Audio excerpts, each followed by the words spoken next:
In OUA action, the Lakehead Thunderwolves look to start their final home series of 2021 on the right foot with the University of Toronto Varsity Blues.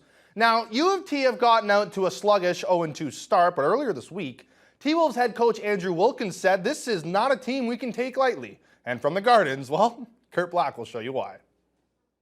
Brock Aiken getting the start after receiving Player of the Month honors earlier this week, facing off against Alex Bishop, who spent time with the Maple Leafs earlier this year.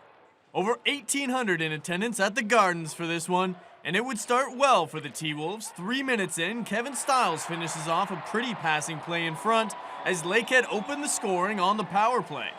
But the Varsity Blues would have an answer 6 minutes later, as Owen Robinson flies into the zone and feeds Oliver Benwell, who fires past the sprawling Aiken to tie the game. And it would get worse before the end of the first for Lakehead, as there's a mad scramble in front of the net, and Toronto's Kyle Potts jumps on the puck and nets his third of the season, just the beginning of a big night for the Oakville native. On to the second period, the Varsity Blues add to their lead as Aiken stops Quinn Hanna, but had no answer for Danny Kadich, who was Johnny on the spot, netting his first of the season.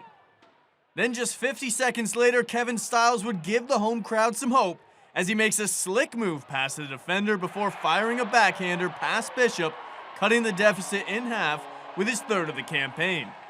But that would be as close as Lakehead would get. As we go back to the Kyle Potts show later in the second, number 27 cuts in and releases a perfect shot off the post and in.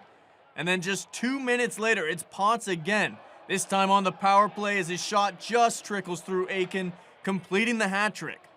Potts would add a fourth early in the third as the Varsity Blues get their first win of the year, 7-3 the final.